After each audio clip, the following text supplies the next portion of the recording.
आज समझते हैं कि रियल ब्रेकआउट को कैसे आइडेंटिफाई करा जाता है। देखिए, जैसे हमने जाना कि साइडवेज मार्केट में फेक ब्रेकआउट ज्यादा होते हैं जिसके चांसेस 30 to 40% होते हैं। वहीं कंसोलिडेशन मार्केट के अंदर 70 to 90% होते हैं कि ब्रेकआउट जो हुआ है वो रियल है। और ये बात हम जानते हैं कि ब्रेकआउट या तो साइडवेज मार्केट में होता है या कंसोलिडेशन में होता है। अब देखिए, कंसोलिडेशन में होता क्या है। कंसोलिडेशन एक ऐसा फेज है जिसमें प्राइस धीरे धीरे स्क्वीज होने लगता है, अपनी एक छोटी छोटी सी रेंज में आने लगता है। कैसे समझते हैं, देखिए मान लीजिए प्राइस यहां से नीचे आया फिर ऊपर गया, तो देखिए प्राइस धीरे धीरे स्क्वीज होना स्टार्ट कर देगा। और इस स्क्वीजनेस में क्या होगा, जो कैंडल्स बनेगी वो छोटी होगी। तो किस बात पे ध्यान रखना है हमें, यदि हमें रियल ब्रेकआउट समझना है तो हमें समझना है कि धीरे धीरे क्या हो रहा है, प्राइस स्क्वीज हो रहा है। ठीक है, कैंडल्स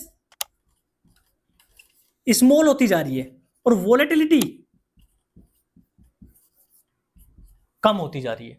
और अगर ये तीनों चीजें हो रही है और इसके बाद अगर ब्रेकआउट हो रहा है तो इसका मतलब वो ब्रेकआउट रियल होगा।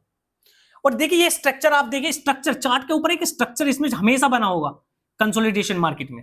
और यही डिफरेंस करता है एक साइडवेज को और कंसोलिडेशन को। साइडवेज में क्या होता है, प्राइस रैंडमली मूव करता है, यही कंसोलिडेशन में प्राइस एक स्ट्रक्चर को फॉलो करता है। जैसे आपको यहां पे दिख रहा होगा, ये एक सिमेट्रिकल ट्रायंगल बना रहा है।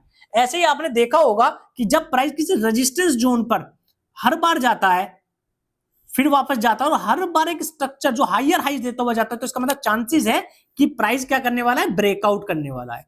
वहीं अगर हम देखें दूसरे वाला कि अगर प्राइस किसी सपोर्ट जोन पर ऐसा करता है और ऊपर जाता है फिर नीचे आता है और देखिए ये देखिए लोअर हाइज बना रहा है, तो इसका मतलब चांसेस है कि प्राइस क्या करने वाला है, एक ब्रेकडाउन करने वाला है। उसकी सस्टेन करने की हम प्रोबेबिलिटी जानते हैं कितनी है, 70 to 90%। तो ऐसे आप आइडेंटिफाई कर सकते हैं साइडवेज मार्केट और कंसोलिडेशन मार्केट में। और कंसोलिडेशन मार्केट में 90% या 80% चांस होते हैं कि ब्रेकआउट सस्टेन करेगा। साइडवेज मार्केट में 30 to 40% चांस होते हैं कि वो सस्टेन कर जाए।